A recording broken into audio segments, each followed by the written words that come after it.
Muito boa tarde a todas e a todos, ou boa noite, é quase boa noite. Muito obrigado por terem vindo a esta iniciativa. Palavras muito breves apenas para fazer agradecimentos. Em primeiro lugar, para agradecer muito ao Daniel Oliveira pela grande gentileza de ter aceito este convite. O convite só foi meu indiretamente, foi feito por José Manuel Pureza. Temos muita honra em receber o Daniel na Faculdade de Economia. Acho que este ciclo de conversas sobre a paz começa muito bem e ninguém melhor para abrir as hostilidades de debate, bem entendido, do que o Daniel Oliveira. E devemos um agradecimento muito vincado ao José Manuel Pureza. Eu aqui há tempos desafiei o José Manuel Pureza para imaginar qualquer coisa que fizesse muito sentido na faculdade relacionado eventualmente com o tema da paz, ou não. E o José Manuel Pureza, passados umas horas, creio eu, no dia seguinte, sugeriu desde logo um programa luxuriante com vários convidados muito interessantes e com várias declinações sobre o tema da paz. Há aqui uma coerência neste programa que importa assinalar. Como sabem, o núcleo de Relações Internacionais da Faculdade de Economia é felizmente muito reconhecido pela sua especialização, que foi bem imaginada há uns anos atrás nos estudos da paz e do humanitarismo. Há, portanto, uma coerência nestes debates e um momento que vivemos, com o regresso da guerra ao espaço europeu, de onde nunca se afastou verdadeiramente, é também muitíssimo oportuno para termos um debate não unívoco, aberto sobre o conceito de paz, que é um conceito extremamente fugidio e movediço, nada unívoco e que historicamente já teve imensas declinações, e creio que o conceito que o José Manuel Pureza atribuiu a este ciclo de conferências vai precisamente nesse sentido. Portanto, agradeço a ambos muito e a todos pela vossa presença. Vai haver mais conversas, são meia dúzia de conversas imperdíveis e devemos esse privilégio ao José Manuel Pureza. Obrigado.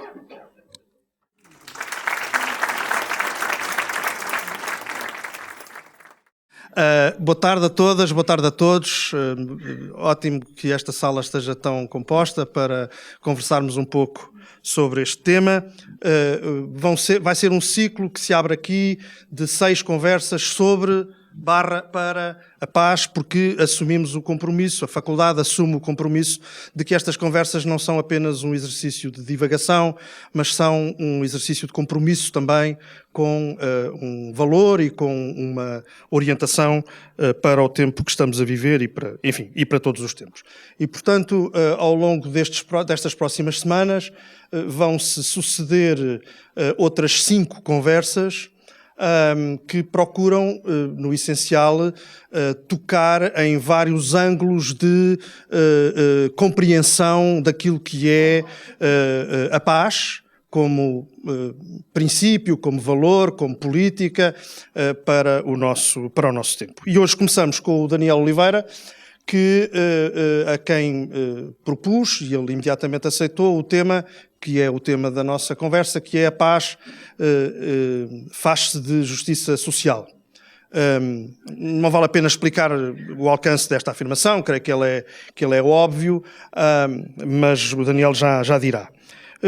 Muito brevemente, não vou enfim, amassar-vos com uma apresentação formal, não faz nenhum sentido, mas estive à procura, e isto agora é a única parte verdadeiramente sincera da minha conversa até agora, estive à procura de uma designação que sintetizasse o percurso do Daniel, e aquilo que me pareceu ser mais certo foi dizer que o Daniel é um qualificador do debate público. É assim que eu vejo o Daniel, é assim que muitas pessoas veem o Daniel. É qualificador do debate público tem sido qualificador do debate público nas várias, ferramentas que tem utilizado para esse fim. A começar pelo exercício da profissão de jornalista, no Século, no Diário de Lisboa, no Já, na Vida Mundial, porventura noutros que agora não me ocorrem. Depois como comentador, enfim, que nós conhecemos agora do tempo mais próximo e que nos leva a ver o Daniel, seja no Expresso, seja na SIC Notícias. Depois também como, antes ainda, lá um bocadinho mais atrás, como animador de 2 projetos de blog que foram dos mais importantes enquanto espaço de debate de ideias, que foram o Barnabé e depois o Arrastão. A gente já não se lembra muito bem do mundo dos blogs, mas existiu um mundo dos blogs e ele criou muita, como é que eu ia dizer, muito pensamento, muita opinião, muito debate qualificado. Também produziu muitas outras coisas, é verdade, mas o Daniel está do lado bom da força nessa matéria. E também, portanto, e também agora mais recentemente como responsável digamos, pela existência de um podcast que se chama Perguntar Não Ofende, e que também constitui uma outra fonte, digamos assim, de produção de opinião qualificada para um debate público sério em torno daquilo que é essencial. Portanto, como veem, para quem não conhecia estas várias dimensões, certamente haverá outras que são igualmente importantes, mas estas são aquelas que marcam, a meu ver, a presença do Daniel Oliveira no espaço público e que, portanto, fazem dele um interlocutor, a meu ver, muito apetecido, por mim, muito apetecido, desde logo, e por isso o convidei, para nos ajudar a pensar sobre esta questão da paz como algo que se faz também de justiça social. E, portanto, sem mais, agradecendo muito ao Daniel a disponibilidade para aqui estar. O Daniel tem a palavra. Portanto, a ideia... deixa-me só dizer isto. A ideia... desculpa, Daniel. A ideia é haver uma breve intervenção do convidado ou da convidada, neste caso o Daniel. Portanto, cerca de 20, 25 minutos. Depois, a seguir, cabe-me a mim fazer um brevíssimo comentário só para fazer a ponte com o que vem a seguir, que é, enfim, a intervenção das pessoas que estiverem connosco. Mas também a ideia é, por volta das 7h15, mais coisa, menos coisa, terminarmos e, portanto, aceitar-se-á uma primeira ronda de perguntas e depois mando-vos calar a todos e a coisa fica assim. Daniel.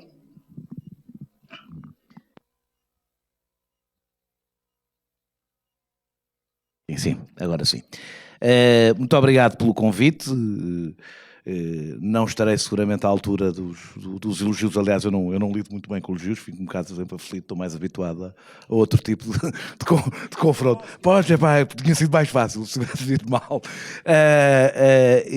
Eu vou tentar, penso eu, mais servir para lançar um debate do que propriamente, não sei se para qualificar o debate, mas pelo menos para tentar, do meu ponto de vista, enquadrar de alguma forma, ligando a coisas de que temos falado, e é impossível começar este tema sem falar de uma das razões porque a paz é hoje um tema central, que é o facto de a Europa viver uma guerra, e ter-se instalado lentamente, ou ir-se instalando lentamente num debate sobre a necessidade da Europa se militarizar, e os custos da Europa se militarizar, que acaba invariavelmente com não é possível manter o Estado Social que a Europa tem, e só conseguimos manter o Estado Social que a Europa tem porque houve quem tratasse da nossa defesa, e nós conhecemos a conversa até ao fim. Na realidade, eu não vou aprofundar porque há pessoas que sabem bastante mais do que eu sobre isto que eu vou dizer, mas os 30 países da NATO gastam cerca de 17 vezes mais do que a Rússia para garantir a sua defesa, e penso não me arriscar muito se disser que o exército da França e do Reino Unido, por exemplo, resistiriam sem grande dificuldade a uma ofensiva da expansão russa. A grande dificuldade é que a Rússia é uma potência nuclear, e isso o reforço militar da Europa não resolve, porque ela continuará a ser uma potência nuclear e, portanto, o problema estará lá sempre, independentemente de um maior investimento militar da Europa. Pelo contrário, o fim do Estado Social, ou o enfraquecimento do Estado Social, a que já estamos assistindo e assistimos há há pelo menos 2 décadas, na Europa, mas digamos que o seu extrator final na Europa tem um preço que é o caldo, a criação de um caldo de crescimento para as forças que alimentam a insegurança interna, que quase sempre é prévia à insegurança externa. É difícil compreender a chegada de uma figura como Vladimir Putin ao poder sem olhar para o que aconteceu à Rússia nos anos 90, sobretudo na primeira metade dos anos 90. A Rússia, entre 1990 e 1999, o seu PIB caiu 60%.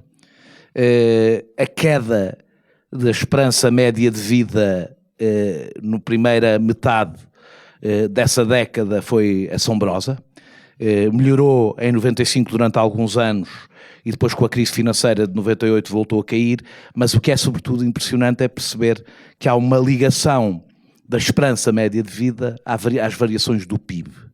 E isso diz-nos qualquer coisa sobre a desproteção social, ou seja, essa ligação umbilical entre o PIB cai e a esperança média de vida cai, quer dizer basicamente que as pessoas não têm qualquer proteção social para quando existem crises económicas.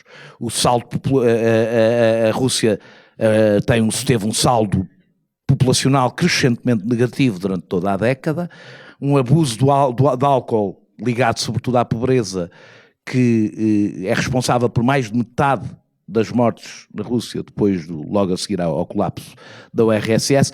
Os dados demográficos e de saúde começam a cair ainda nos anos da União Soviética, mas aceleram brutalmente entre 88 e 94, com números que não têm precedentes em tempo de paz, que na realidade são semelhantes aos efeitos que teria o processo de liberalização do que foi a União Soviética, assemelha-se aos efeitos de uma guerra num país. Ora, é esse colapso social, do meu ponto de vista, que alimenta o projeto político de Vladimir Putin, que promete o regresso a uma grandeza, à ordem e a um propósito nacional. E, portanto, repito o que eu comecei por dizer quando faço esta pequena viagem ao passado, que o risco para a paz externa começa geralmente com a insegurança interna, sobretudo das populações. Porque a alternativa ao Estado Social é um Estado policial e a alternativa à igualdade é a violência. A violência social, incluindo a violência política, a violência de Estado, etc.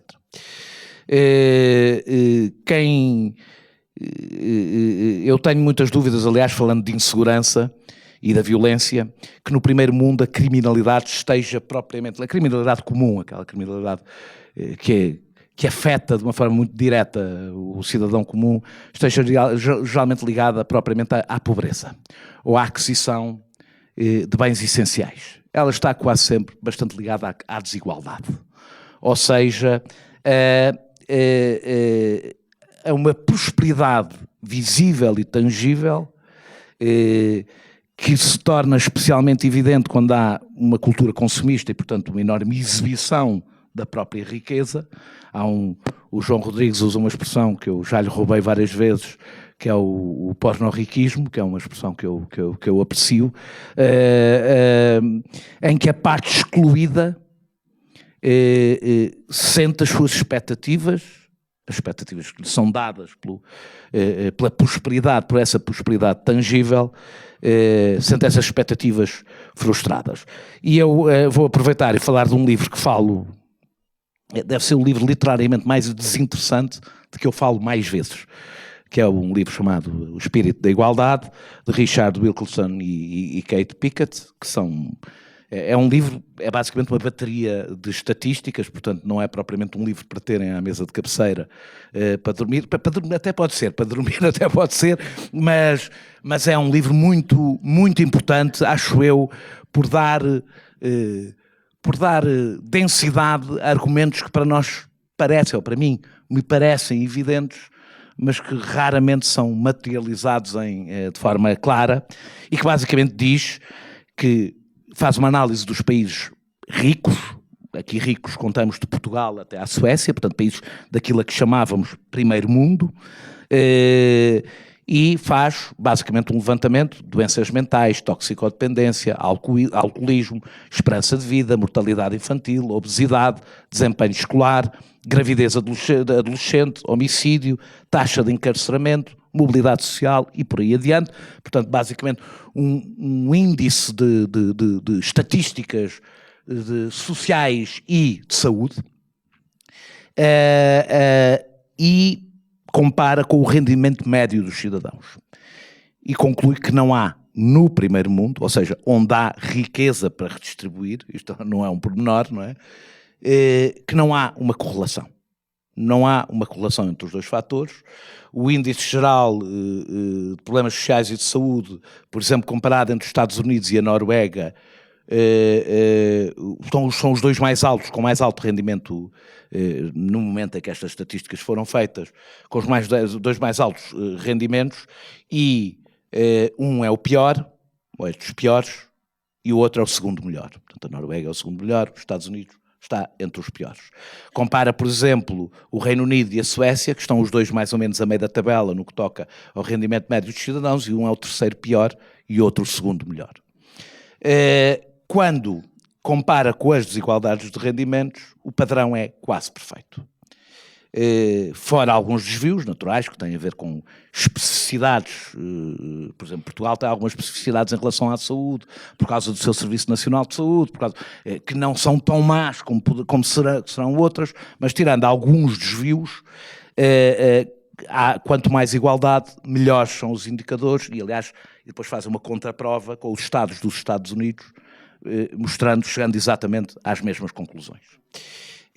Incluindo uma coisa que parece evidente: os ricos vivem melhor nos países mais igualitários. Os seus próprios índices são melhores, porque exatamente a qualidade de vida não é um elemento estritamente individual, é um elemento coletivo e não é indiferente o ambiente em que se vive. Há um indicador bastante interessante que é o grau de confiança dos cidadãos nos outros, e que segue exatamente o mesmo padrão. As sociedades desiguais são as em que as pessoas menos confiam nas outras pessoas. Portugal tem 11% das pessoas responde que a maioria das pessoas são de confiança. É impressionante, 11%. Na Suécia, 70% responde afirmativamente. E isto é bastante importante para depois fazermos um debate sobre a própria democracia, ideia de comunidade, e como a comunidade não há uma democracia saudável quando 11% das pessoas diz que não confia na maioria das outras pessoas. Outro livro interessante, que seguramente esse têm ouvido falar bastante, que é A Tirania do Mérito, de Michael Sandel, que neste momento acho eu, já deve ser um best-seller, em que basicamente passa para um outro passo que eu acho mais interessante até para o nosso debate, é que se o Estado Social garante, ou seja, o Estado Social, a existência do elevador, isso aliás põe-se muitas vezes quando discutimos a educação, em que achamos que a escola pública é uma espécie de milagre que garante um elevador social em que nos põe, de repente, põe o contador a zero. E ele desenvolve uma ideia em torno da frustração. Basicamente,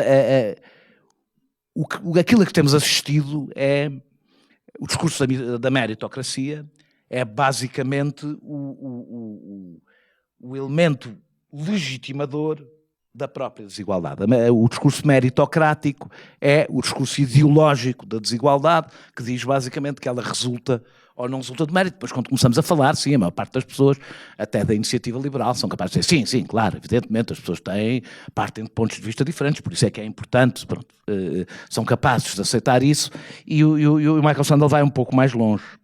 Eu vou começar por ir atrás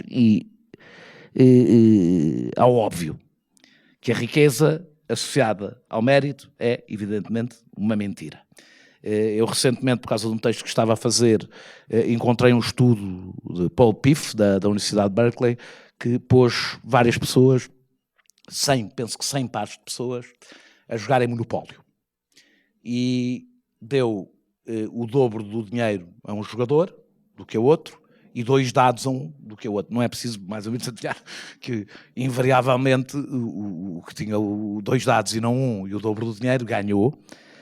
E a parte interessante é que, à medida que o fosso do resultado se ia sentindo, a linguagem corporal do vencedor ia se tornando mais agressiva, começava a escarnecer do derrotado e, em grande parte das vezes, no fim, discorria sobre o mérito da sua estratégia para vencer. Na vida real, a vantagem no acesso a bens culturais, desde muito cedo, é uma educação melhor, há uma rede de contactos que eu, por acaso, até acho que é mais importante que tudo o resto, sobretudo num país das dimensões de Portugal. E o dinheiro,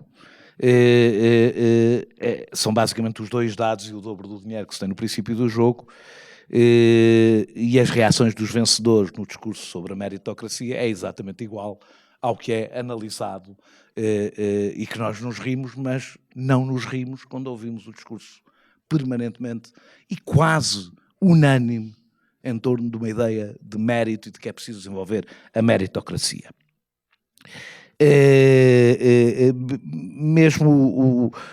Aliás, quanto mais desigual é o país, mais precisa de construir o mito meritocrático. É tão mais forte o discurso meritocrático, curiosamente, quanto menos ele faz sentido. E talvez o exemplo melhor é a construção do mito do sonho americano, que é a construção do mito meritocrático, onde ele pura e simplesmente é inexistente. O índice de mobilidade social do Fundo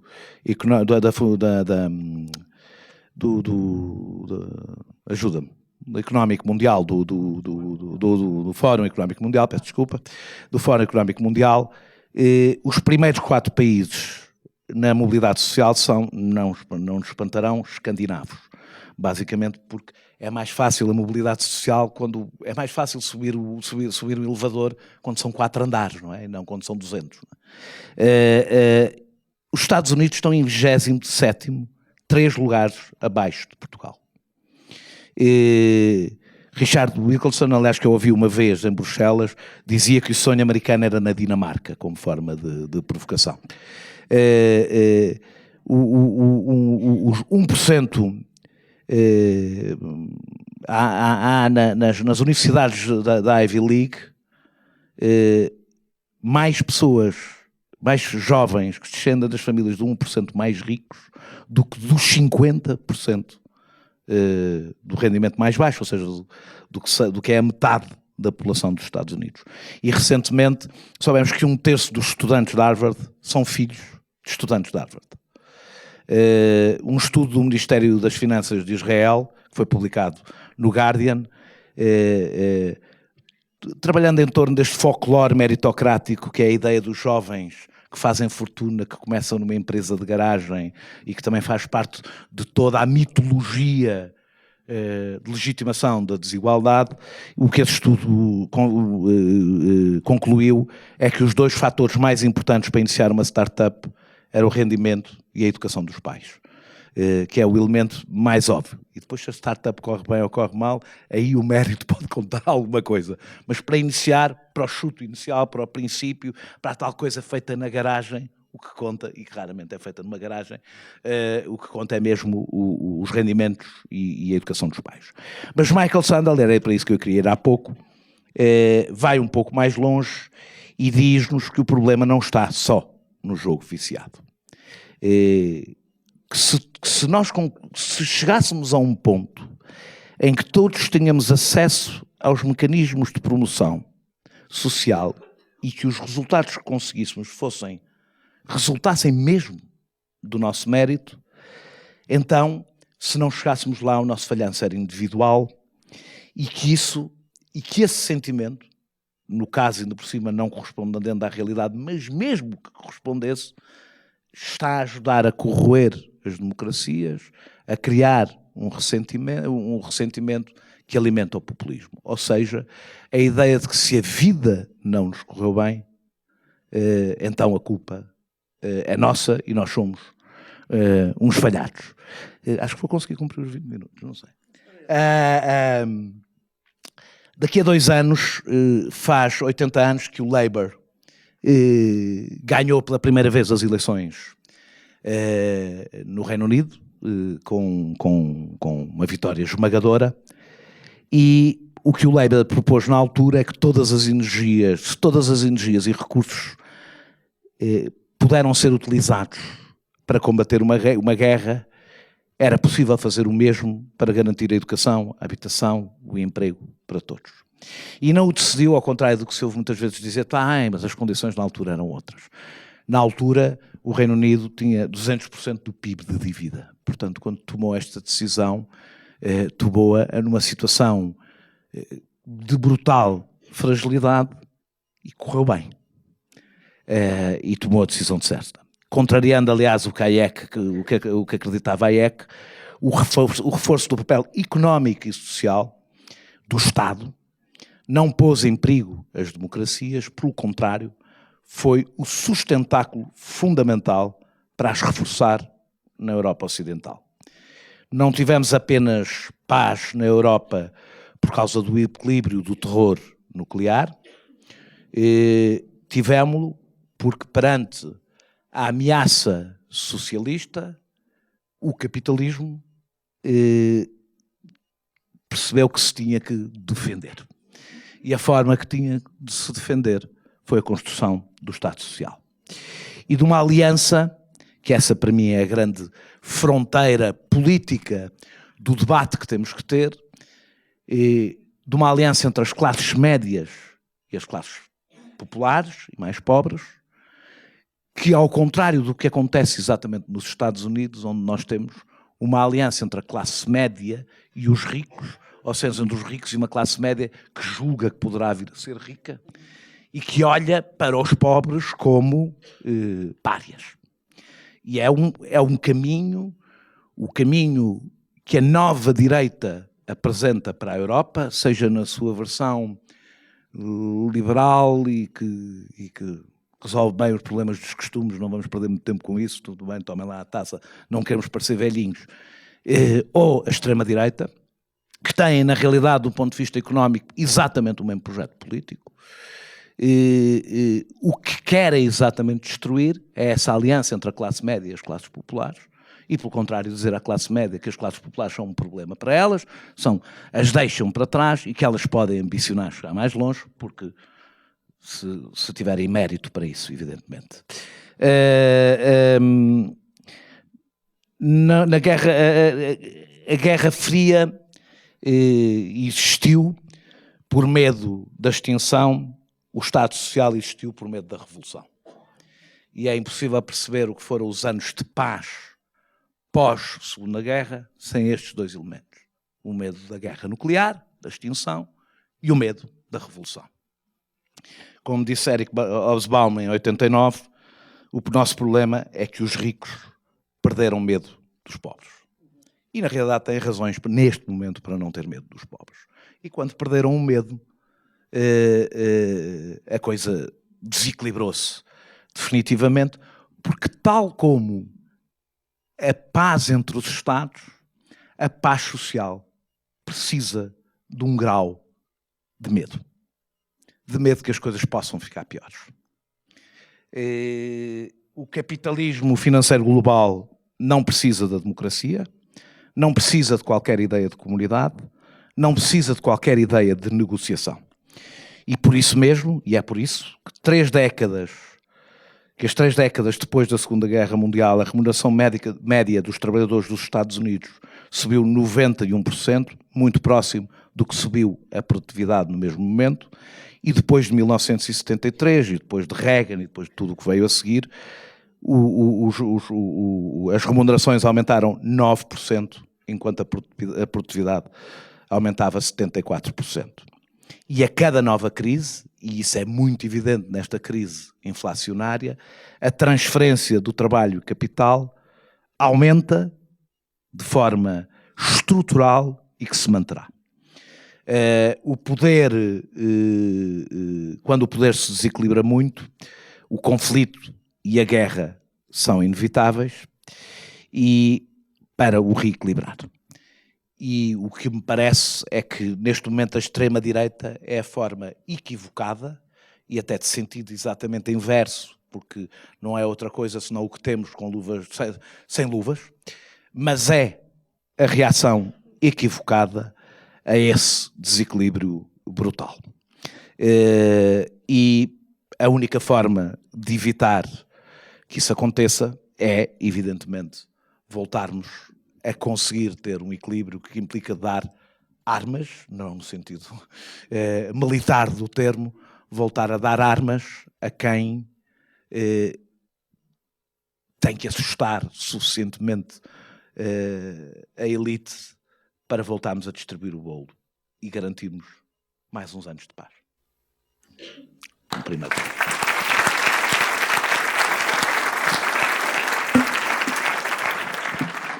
Muito obrigado, Daniel. Creio que foi muito inspirador para a nossa conversa. Esta apologia do medo como arma de paz. Interessante, não está mal. Eu queria fazer um comentário breve, como me compete, e queria destacar 3 pontos que fui aqui apontando e que são os seguintes. Em primeiro lugar, eu queria destacar uma afirmação logo no início da fala do Daniel, que dizia respeito justamente à situação interna nos Estados Unidos, mas podia ser referente a muitas outras realidades, e que é a da devastação social em paz, com efeitos idênticos àqueles que teria na Rússia, perdão, tens razão, mas daria o mesmo efeito, digamos assim.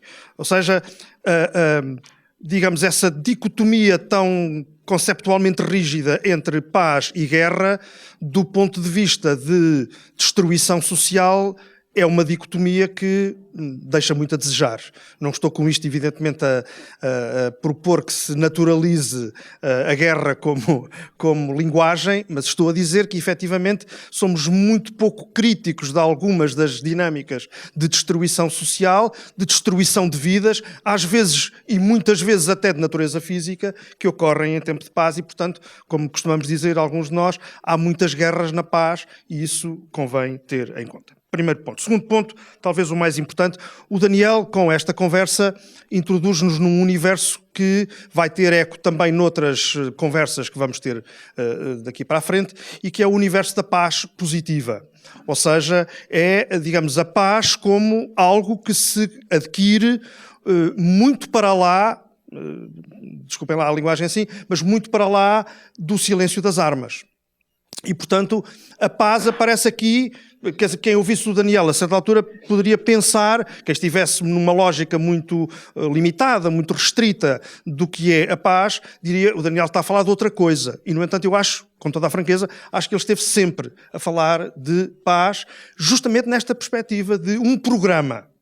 Esta ideia da paz como um programa é qualquer coisa que a maior parte das vezes passa ao lado das nossas conversas cotidianas. Não é? E, portanto, creio que isso é muito, muito importante. É um programa e esse programa faz-se de políticas e, portanto, faz-se de escolhas, não é? Faz-se de escolhas de estruturação social, de distribuição da riqueza, de distribuição dos bens culturais, de distribuição dos bens públicos, etc. Isso é um alicerce de paz, não apenas na escala nacional e local, mas na própria escala mundial. Bom, e portanto creio que este é um ponto que merece, a mim merece muita atenção. Houve ali uma passagem desta fala do Daniel em que eu me fixei e que é justamente aquilo que me pareceu ser, eu quero acreditar que seja isso, eu ouvi assim, que o Daniel estava a fazer uma desmontagem, uma desconstrução, digamos assim, daquele bordão muito corrente na nossa linguagem comum, que é aquela coisa de que tivemos uma paz longa na Europa depois da Segunda Guerra Mundial por causa da integração europeia. Isto é uma frase feita que a gente ouve, enfim, dita assim ou dita de maneira muito próxima, é o que há mais. E, portanto, no fundo é assim esta ideia de que a paz longa na Europa se deveu à integração, enfim, na atual União Europeia, nas anteriores comunidades, ou na Comunidade Europeia, etc. E eu creio que o Daniel desconstrói isso bem, porque, na verdade, esta ideia de que a coisa se deveu à existência de uma organização onde os Estados se encontram, não tem pés nem cabeça. Francamente, acho que não tem pés nem cabeça. O que constituiu, e eu creio que isso o Daniel mostra bem, o que constituiu a base de uma paz prolongada de décadas no espaço europeu foi o contrato social, o Estado social, que permitiu às classes populares e às classes médias olhar para o dia seguinte com um olhar de isto vai ser melhor, ou pelo menos não vai ser pior. E, portanto, esse horizonte de caminho a fazer, creio que é aquilo que motivou, de alguma maneira, em grande parte, um clima de paz, chamemos-lhe paz social, se quiserem, para pôr um adjetivo, mas não creio que seja preciso grande adjetivo. E, portanto, a isto o Daniel acrescenta a ideia do medo, que é a ideia que ele trouxe como mais vincada na segunda parte da conversa dele. E que é, no fundo, esta ideia de que, na Europa, pelo menos, devemos a paz longa a dois medos, à conjugação de dois medos. O medo da extinção e o medo da revolução. Foi assim que ele iniciou a coisa, e creio que toda a gente percebe, no fundo, o equilíbrio do terror e, portanto, o medo da extinção, e, por outro lado, algum clima de articulação social, de alguma aliança de classes, entre as classes populares e as classes médias, com vista precisamente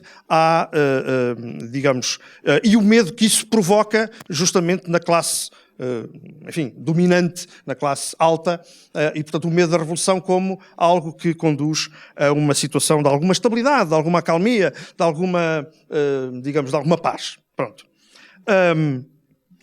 E depois vem a contraface disto, que é o fim do Estado Social, que tem vindo a ser a realidade dominante das nossas vidas, não é? Do nosso tempo, não é? Do tempo das nossas vidas. O fim do Estado Social liberta fantasmas.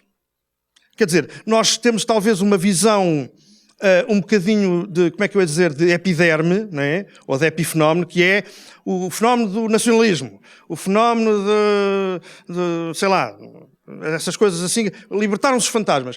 Mas depois não perguntamos porque é que se libertaram os fantasmas. E, na verdade, eu creio que o Daniel tem razão ao dizer que o fim do Estado Social e o fim da promessa do Estado Social libertou fantasmas, e esses fantasmas são os fantasmas da destruição. Não é? E, portanto, eles vêm quer pelo lado do nacionalismo xenófobo, quer pelo lado do Estado policial. Houve ali uma frasezinha que onde ter dado conta que o Daniel, a certa altura, disse que é o oposto do Estado Social é o Estado policial. Foi assim que ele disse. E eu estou muito de acordo com isso, no sentido em que justamente isso, digamos, liberta toda uma série de turbilhões de violência cuja resposta acaba por ser o Estado policial. E, portanto, creio que estamos nesse tempo de fantasmas libertados e que tem a ver justamente com este vazio criado pela fragilização deliberada do Estado Social. Ok. Só que isto levanta um problema, e é assim que eu quero terminar. É que, porventura, esta é uma reflexão europeia. Porventura, esta é uma reflexão do mundo rico. A certa altura, o Daniel disse, eu tomei aqui nota, como é que está? Espera aí. Onde há riqueza para redistribuir, a gente consegue ali depois uma escolha política, consegue ou não consegue, mas há uma escolha política para fazer. Não é? E a questão é precisamente, a meu ver, acho que há aqui esta pergunta, que é, e onde não há riqueza para redistribuir? Ou onde essa riqueza está de tal forma oculta, ou de tal forma apropriada, ou não sei. Como é que é? Portanto, qual é a reflexão que a gente faz sobre esta equação, a paz faz-se de justiça social, noutras coordenadas que não A Europa, os Estados Unidos, a Austrália, enfim, o chamado mundo da OCDE, não é? E essa pergunta eu acho que é muito importante, porque a tentação de exportar determinados modelos de redistribuição de uma forma muito, como é que se chama, postiça, não é? Muito forçada, muito mecânica, em operações de paz e coisas desse género, para países do Sul que estão dilacerados por conflitos armados, essa tentativa de exportar resultou, até agora, invariavelmente, num clima muito sofrível, para não dizer numa coisa muito complicada, não é? Pronto. E, portanto, é assim. É de paz que estamos a falar, manifestamente.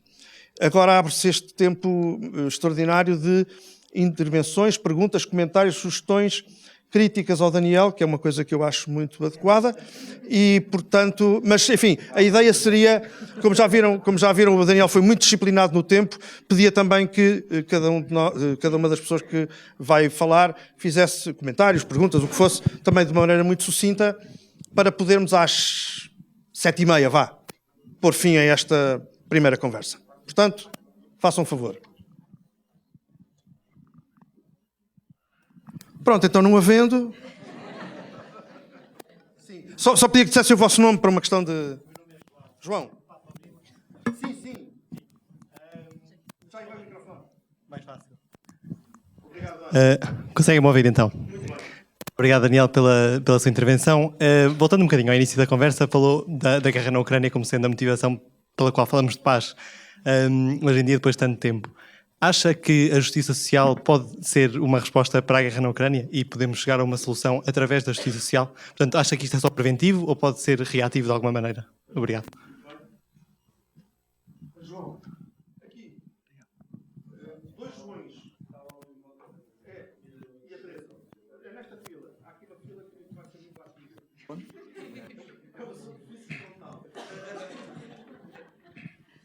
Aqui embaixo, este nosso amigo aqui de cabeceira. Está a ver? Que é o João Ferreira. Sim. Digamos, uma crítica a partir de uma ignorância atrevida. Até que ponto é que a análise do Daniel não ficou enquistada num conjunto de países, num hemisfério norte? Até que ponto é que a evolução que tivemos pela luta mundial dos recursos estratégicos que fabricou a República do Congo, que fabricou a Líbia, que fabricou o Iraque, o Afeganistão, etc., e que motivou os influxos de migrantes, de tudo isso. E por outro lado, a crescente depredação do ambiente natural, da natureza, até que ponto é que não são elementos a ter em conta para carregar para esta análise? Não quer dizer que os parâmetros apreciados não sejam relevantes, evidentemente, não é? Mas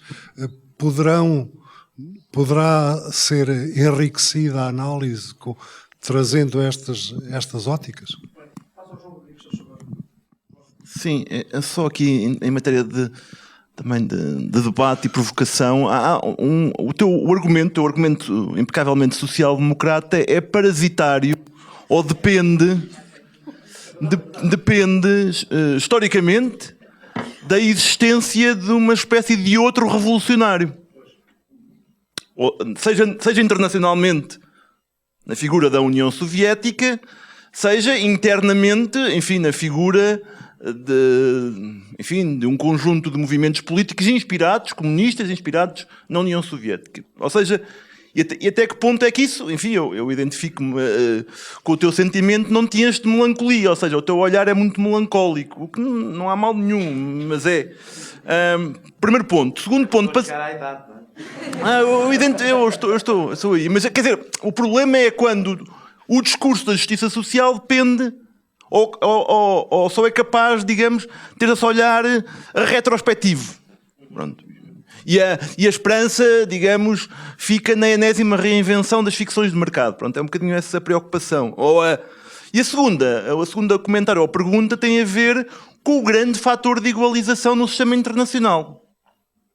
E o grande fator de igualização no sistema internacional é que é a variável-chave. Tu colocas esse fator ou coloca-lo na equação ou tira-lo da equação e os resultados são completamente diferentes em matéria de igualização económica internacional, que é a China. Incluindo, e essa, para seguir o teu raciocínio, enfim, como grande contrafreio ou contrapeso, ou espectro, que mete medo, à potência hegemónica. Ou seja, hoje em dia, no fundo, o Biden, quando quer apelar a uma unidade interna, fala tendo como contraponto a China, e é só assim que consegue fazer alguma política industrial, que é a maneira americana, com o complexo militar industrial. Portanto, é um bocadinho essa... Se a China não desempenha neste momento, ou a República Popular da China, para sublinhar esse elemento, esse substituto, mas com efeitos políticos mais ambíguos, se calhar. Obrigada, Daniel, pela tua intervenção.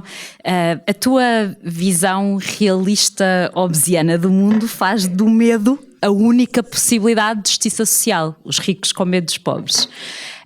A minha pergunta é se há lugar para o valor da empatia enquanto forma de justiça social e, aliás, juntando à pergunta do João, se do ponto de vista macro nós precisamos da China para que os Estados Unidos tenham justiça social e, portanto, se temos que andar sempre nesta lógica do medo como condutor de uma sociedade.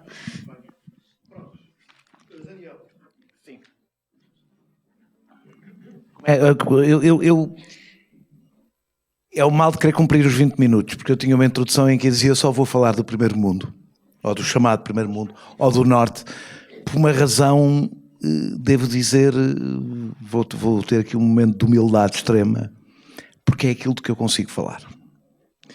Ou seja, eu não tenho instrumentos suficientes para fazer uma análise que não seja meramente superficial sobre, teria umas coisas para dizer sobre a divisão internacional do trabalho, sobre economias extrativistas que funcionam para a nossa... Teria muitas coisas, poderia dizer, mas não para... tirava elegância ao meu argumento por uma simples razão, não tenho nada de suficientemente, não tenho nenhuma proposta para além das coisas óbvias para dizer, e devia ter começado a minha intervenção para dizer, meus amigos, eu vou tratar de nós com todas as fragilidades que isso tem.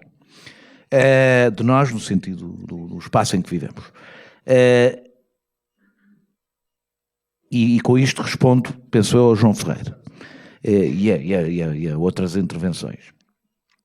Sim, é preciso um outro revolucionário, por assim dizer. Sim, eu sou um parasita, eu sou um social-democrata com a absoluta consciência de que é preciso uma malta para fazer o trabalho sujo, por assim dizer. Ou seja, para tratar da parte do medo.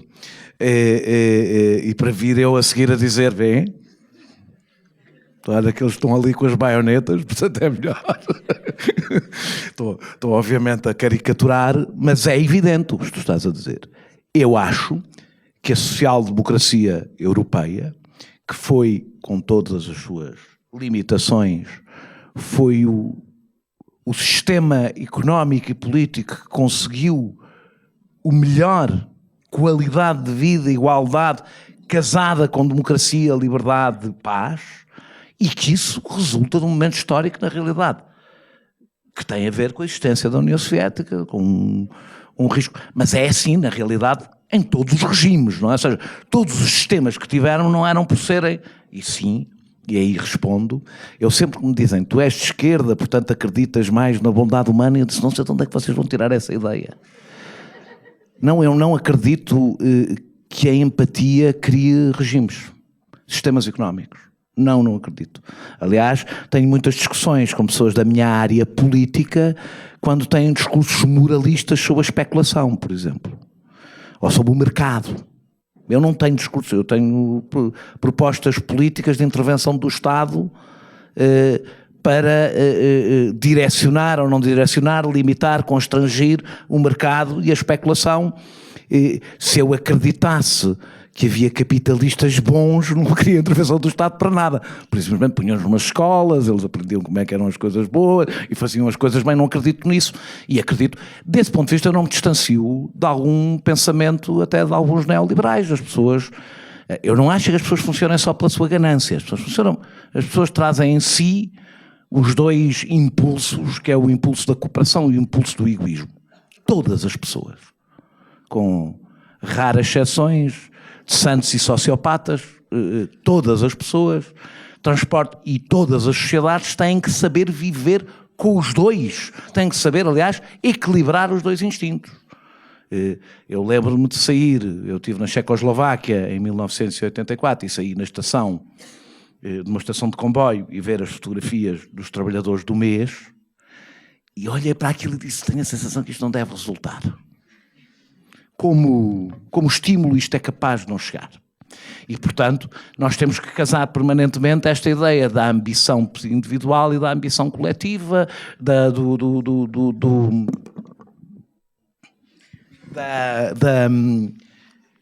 e, portanto, sim, eu acredito que o medo é necessário. Acredito que o medo é necessário. O medo das coisas poderem ficar piores. É preciso. E, portanto, nesse sentido, é preciso a esquerda vive com um problema. Há uma diferença entre a China e a União Soviética nos anos 40, saída de uma vitória da Segunda Guerra, com uma imagem no Ocidente e nas classes trabalhadoras positiva em geral, mesmo que não interessa se equivocado ou não, no meu ponto de vista equivocado em muitas coisas, mas não interessa, não é isso. A China não cumpre esse papel. A China não é um projeto político, olhado como um projeto político emancipador no Ocidente. Pelas classes trabalhadoras. Por ninguém, na realidade. E, portanto, funciona do ponto de vista do medo económico que pode provocar nos países ocidentais, não funciona como um motor alternativo, do ponto de vista da alternativa política nos países, ou no norte global, acho que não se pode dizer ocidente, não é? Agora é sul global e norte global, pronto. Na realidade até está mais, não está correto porque depois tem ali uns problemas com a Austrália, mas pronto. Deixa-me só ver o que é que tinha aqui. Não, tinha aqui mais uma coisa para responder. Tem a ver com o depois. Se é preventivo, sim. Ou seja, é preventivo. Não, eu não. O máximo que podemos ambicionar é que a seguir a esta guerra, mas é improvável, a Europa consiga antes de mais fazer o que não fez nos anos 90, que é integrar no espaço de defesa comum e de entendimento comum a Rússia e não fazer com a Ucrânia o que fez com o resto do leste da Europa. Nós olhamos para o resto do leste da Europa e a integração europeia. Eu queria comentar uma coisa que tu disseste sobre a Europa, desculpa. Eu sabia que queria falar disso. Estava, mas eu não vou demorar. Mas eu vou concordar em geral com o que tu disseste. A União Europeia, a CEE, começou, eu acho que teve durante uma parte da sua história, até pela integração dos interesses da Alemanha e da França, num mesmo interesse comum, teve um papel na paz europeia, se olharmos a paz europeia apenas como um mero conflito entre Estados e entre potências. Teve. Eu acho que pelo menos, e estou a ser simpático, mas pelo menos desde que existe o euro, a Europa é um fator de instabilidade e de instabilidade política, social, pelo menos política e social, e também económica. Por duas razões. Desde que o euro nasceu, nós interiorizamos tais atropelos à democracia que lhe dariam relambórios enormes em todos os jornais sobre coisas absurdas que funcionam, que nós aceitamos na Europa como normais.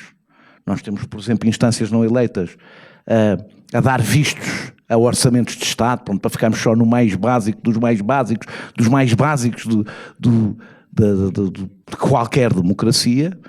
E temos, sobretudo, um elemento central no que toca à democracia. Os europeus, em geral, não acreditam que podem mudar as coisas que quiserem. Pelo menos os que não sejam alemães e talvez franceses.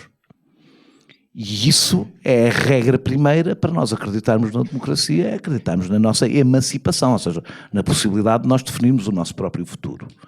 1. 2. Enquanto até um determinado período nós tivemos uma convergência entre os países, isso podia ser considerado convergência económica e social, isso podia ser considerado um elemento de paz. O que nós assistimos hoje é exatamente o inverso desde a criação do euro. É uma divergência e, portanto, não é um fator.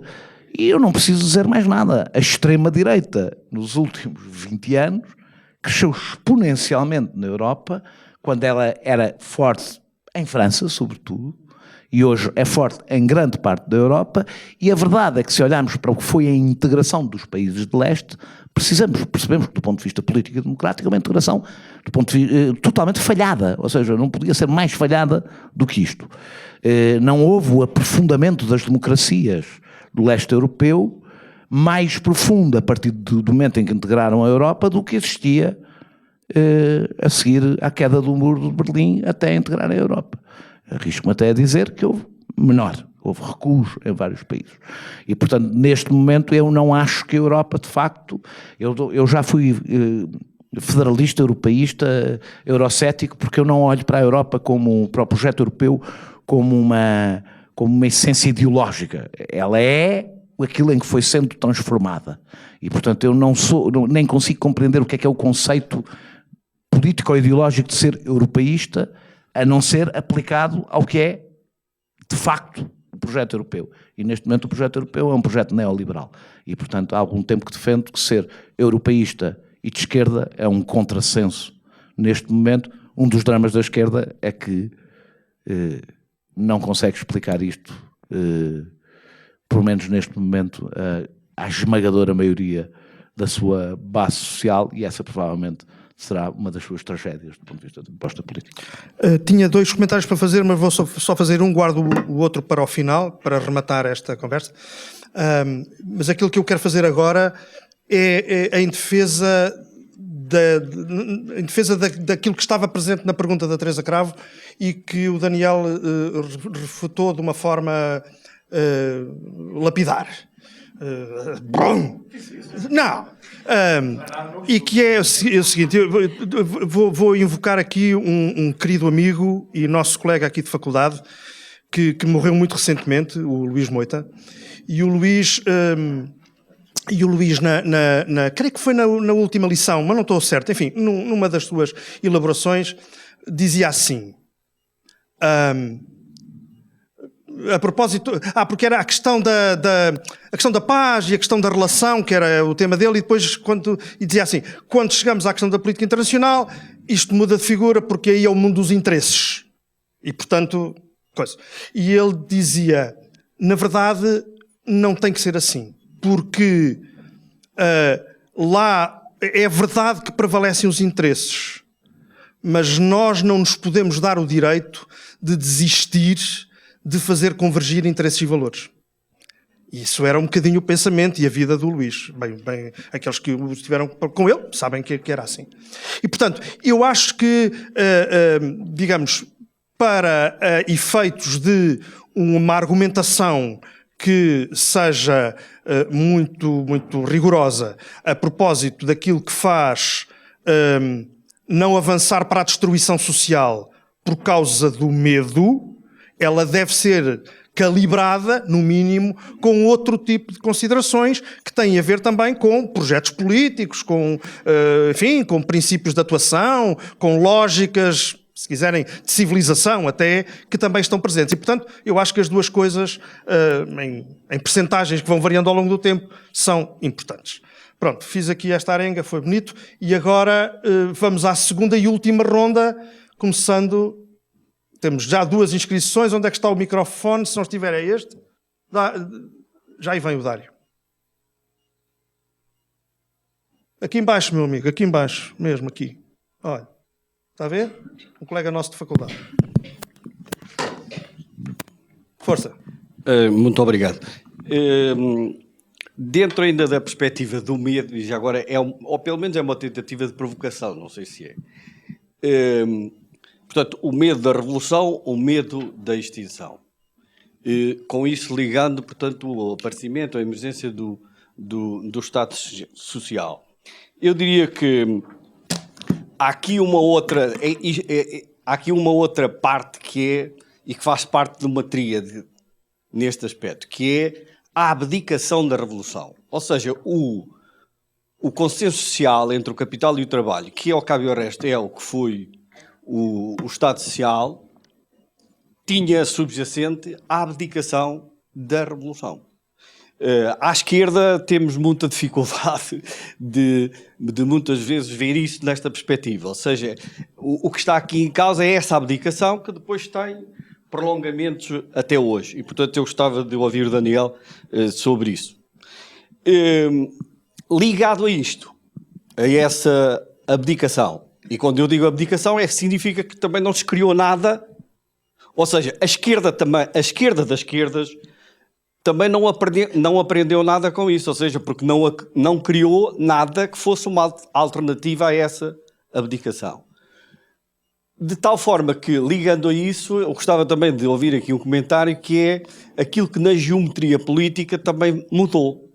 Ou seja, o Estado Social não foi criado pela esquerda, nem pelo marxismo, nem muito menos pelos partidos comunistas, como nós sabemos.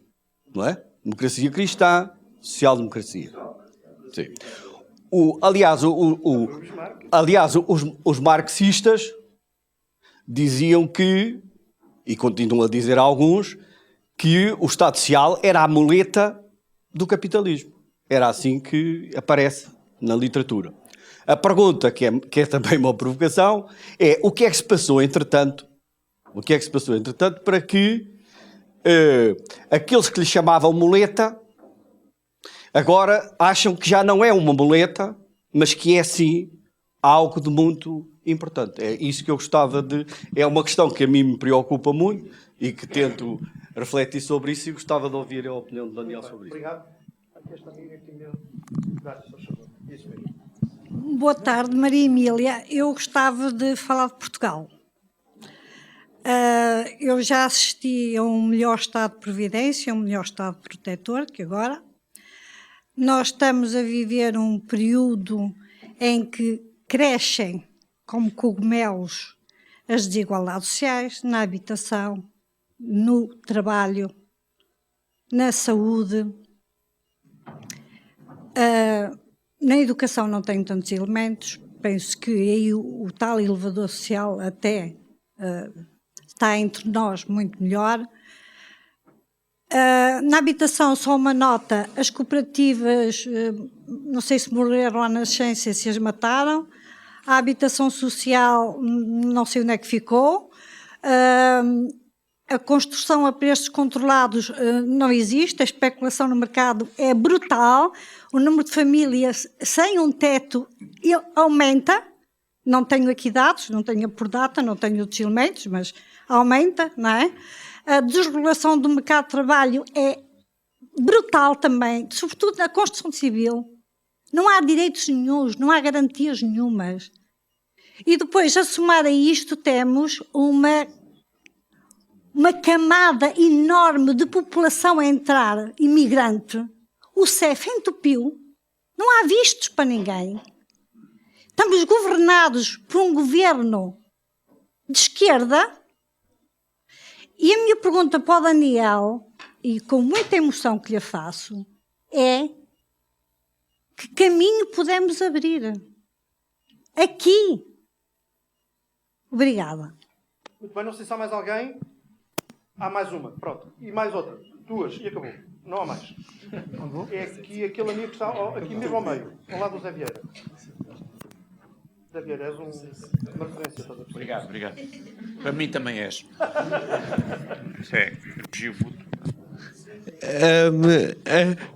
A minha pergunta é rápida e vai de encontro ao tema da pergunta daquele senhor, que é: como é que vê a crescente social-democratização dos países o resto da questão que cada vez mais é adotar uma agenda política favorável àquilo que nós chamamos o Ocidente. Muito obrigado. E a última pergunta é daquela nossa amiga que está lá na última fila. Dani, faz favor.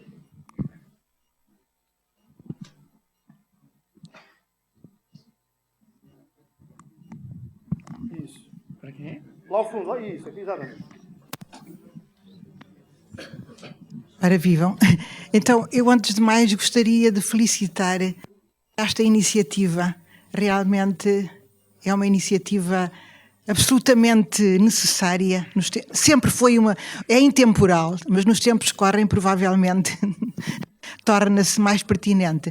A minha pergunta, depois de termos ouvido esta questão da justiça social no seu entrecruzamento de fatores múltiplos e variados, esta pode ser uma pergunta absolutamente puéril. Eu gostaria de saber, provavelmente nem tem resposta, onde é que fica a dimensão da ética no delinear das políticas de justiça social? Muito bem, muito obrigado. E com isto fica fechado o período de intervenções desse lado. E agora, Daniel, tu tomas a palavra e depois eu concluo. Eu não acho que os interesses, vou começar pelo Luís Moita, eu não acho que quando passamos para a política internacional os interesses passam a contar. Eu acho que na política interna os interesses contam. Não, mas ali é que a ideia era, ali é só. Pronto, mas é que eu não acho que seja só, mas eu também tenho uma certa dificuldade em fazer esta divisão clara entre interesses e empatia, porque a própria empatia é construída por uma ideia de comunidade que corresponde a uma ideia de interesse comum, onde eu estou incluído. Aliás, o nacionalismo há uma parte que tem a ver exatamente com a construção de uma comunidade eletiva que tem um interesse comum e, portanto, a própria empatia é condicionada. Portanto, eu não faço muito essa divisão. Eu acho que há um elemento fundamental na proposta política que ultrapassa os interesses, que é uma ideia, que é uma proposta aspiracional, ou seja, as pessoas moverem-se por um objetivo que não está próximo, que não é claro e que move, por exemplo, movimentos revolucionários, e isso é um dos problemas neste momento que a esquerda... Eu vou dou já aqui um salto porque é uma coisa que queria dizer exatamente sobre a ideia. Se a social-democracia foi uma muleta do capitalismo, porque é que a esquerda agora se tornou mais social-democrata? Porque quando faltou a muleta parece que dói mais. É exatamente para isso que a muleta serve. É porque quando não está lá, dói mais. Ou seja, a esquerda olhava para a social-democracia como a esquerda marxista, não é a esquerda? Olhava para a social-democracia como uma muleta, mas a verdade é que porquê? Porque tinha um projeto mais avançado do que a social-democracia. Hoje não tem. E não tem não é porque não pus pela cabeça. Não é uma questão de imaginação. Os projetos políticos, as propostas políticas nascem das condições sociais e económicas que existem. Não nascem da cabeça de sábios que nascem das condições objetivas e subjetivas, como diziam os camaradas, e, portanto, não vale a pena. Nós pensamos que encontramos, se houver uma grande reflexão, nós temos aqui uma proposta que vai mover. Não é assim que as coisas acontecem. E, portanto, provavelmente, da mesma maneira que nós só fazemos perguntas para as quais já temos, de alguma forma, respostas, também só fazemos propostas para as quais, eu estou sempre a dizer, deve ser das coisas que eu já disse mais vezes em discussões com alguns amigos e companheiros ideológicos, em política ter razão antes de tempo é não ter razão nenhuma. No debate meramente, eu estou a dizer em política, na ação política, ter razão antes de tempo é não ter razão. Porque quer dizer que se está a ter razão por uma realidade que não pode corresponder a ela. E esse é, aliás, um dos nossos grandes problemas para um dos debates que nós... a primeira coisa quando se falamos do que é que temos que fazer em Portugal, começar por ter um governo de esquerda. Era um bom começo. Que já tivemos. Mas aquilo a que nós estamos a assistir, no caso da habitação é um pouco diferente. O caso da habitação tem a ver com a integração dos espaços urbanos num mercado financeiro global em que a habitação deixa de ter uma função social e tem uma função que resulta de taxas de juros que foram baixas, de desinvestimento industrial, etc. E, portanto, canalizou-se, quer as poupanças, quer o investimento, canalizaram-se para o imobiliário e não há políticas públicas. Portugal tem 2% de habitação pública e cooperativa. A média na Europa é 12%. E quando dizemos a média na Europa é 12%, quando passamos para vários países é 30%, é 20% e tal. Portanto, tem uma dimensão completamente diferente. Mas mesmo países que têm, como a Holanda, que tem grande parque público, está a viver dificuldades semelhantes à portuguesa, porque isto é incontrolável. Aliás, houve uma altura que eu tive alguma esperança, dizendo, ok, os Estados na União Europeia perderam a autonomia para ter um determinado tipo de políticas públicas, mas há alguma autonomia sobra às cidades, às autarquias, alguma, que não está limitada, pelo menos do ponto de vista jurídico, legal, como estão os Estados, mas nem isso está a acontecer. Há algumas cidades que tentam estrebuchar, por assim dizer, e impor regras que aqui são consideradas comunistas, não é? Não sei se viram uma notícia há pouco tempo, 13 dos 27 Estados europeus têm limites ao preço das rendas. Em Portugal basta balbuciar esta ideia e estamos no PREC, não é? O nosso debate está a léguas, nós estamos numa posição ainda mais recuada em algumas coisas do debate político, que daria para outro tema, que aqui ficaríamos muito tempo a falar sobre o espaço público, que, como devem imaginar, me interessa, mas não é o tema que temos aqui hoje. Mas, na realidade, o grande problema da esquerda, e agora há alguns amigos aqui que vão sorrir com agrado, o grande problema da esquerda é que não se sabe como se há de relacionar com o instrumento que lhe deu todas as conquistas, pelo menos desde a Segunda Guerra, que é o Estado-nação. O Estado Social não foi construído pelo projeto europeu. Ao contrário, de repente parece que nos estão a vender. Pelo contrário, ele recuou com o projeto europeu. O Estado Social, mas eu nem preciso ir ao Estado Social, a democracia é algo que nós só conhecemos no espaço nacional. Não haverá e é impossível que venha a existir uma democracia europeia. É uma fantasia sem qualquer adesão à realidade. As democracias federais existem na realidade quando as federações elas próprias se transformam em nações e se veem a si próprias como nações, como uma comunidade. Não conhecemos nenhuma democracia federal em que a própria federação não se tenha transformado, não se veja a si própria como uma nação. Os Estados Unidos, por exemplo, etc. A Alemanha, por aí adiante.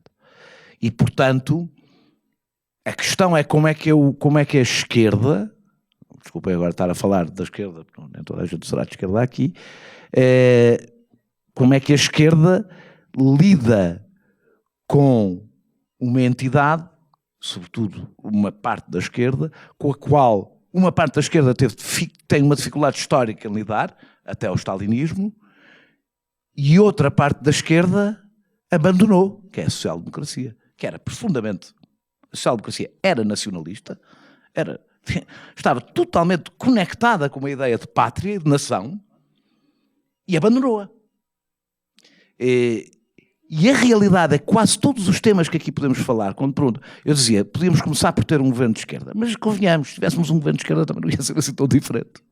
Para a maior parte das coisas que estamos a falar, poderia ser um bocadinho melhor. Mas nós não temos neste momento nos Estados-nação, porque abdicámos dele, não foi nenhuma, não temos os instrumentos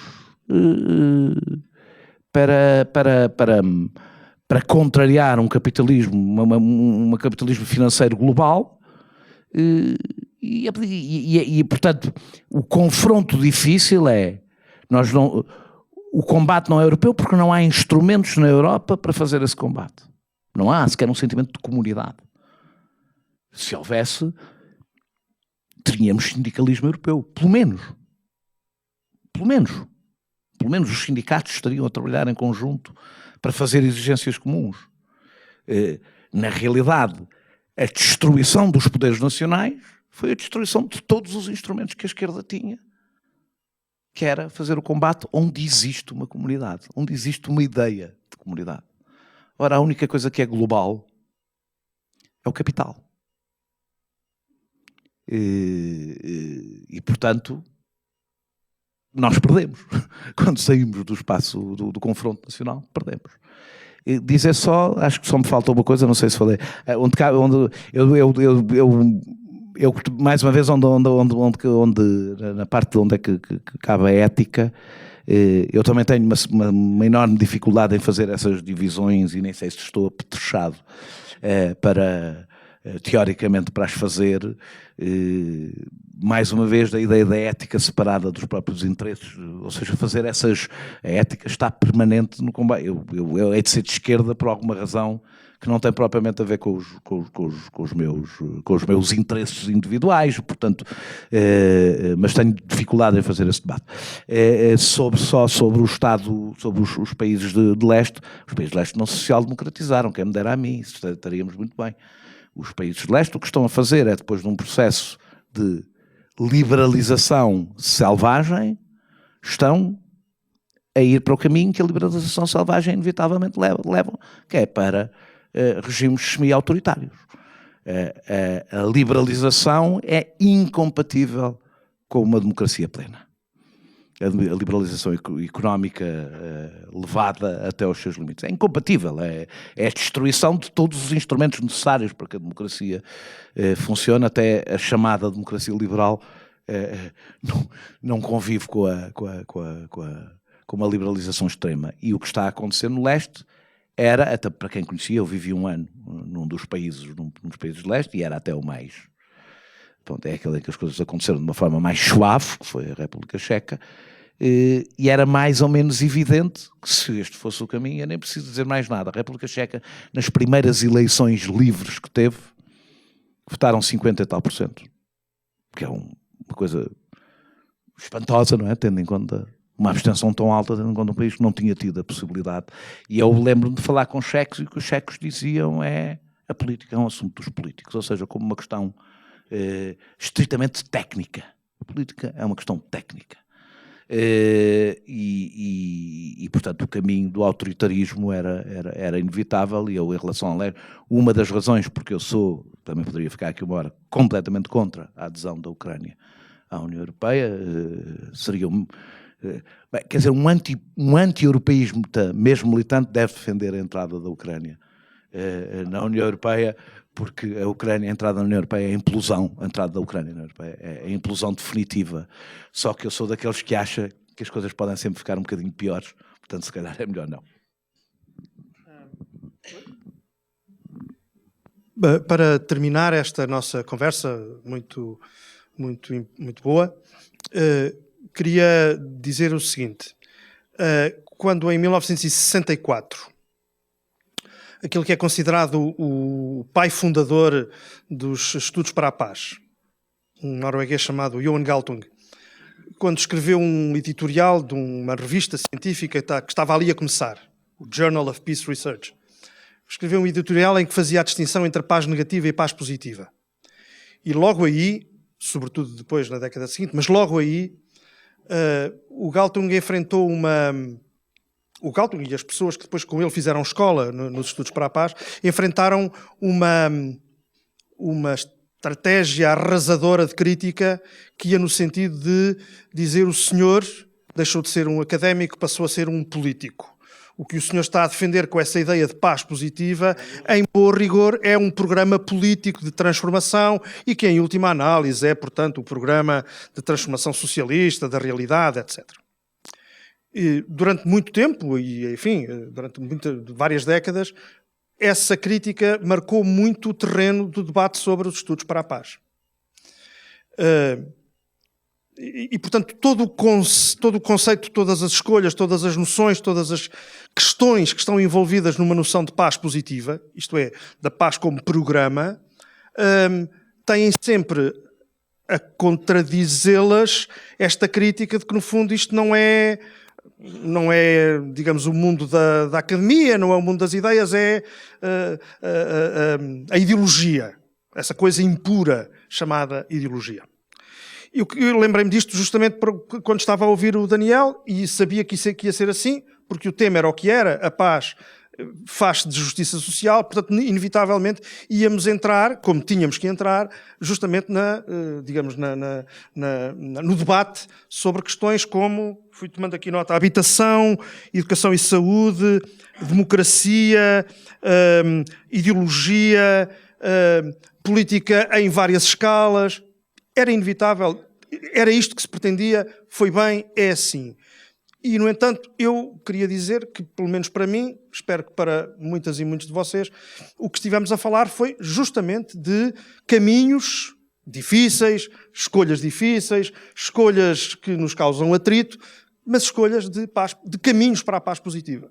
É isto, não é? Ou seja, as escolhas que fazemos no domínio da habitação, no domínio da amplitude da democracia, da profundidade da democracia, as escolhas que fazemos no plano da inclusão social através da educação ou através da saúde, são escolhas que têm impacto do ponto de vista da coesão social e, portanto, em última análise, têm impacto também, enfim, no grau de violência, nas manifestações de violência que estão presentes numa determinada sociedade. Eu acho que essa palavra violência não esteve aqui presente explicitamente muitas vezes, mas foi disso que estivemos a falar, mais que não seja por antítese.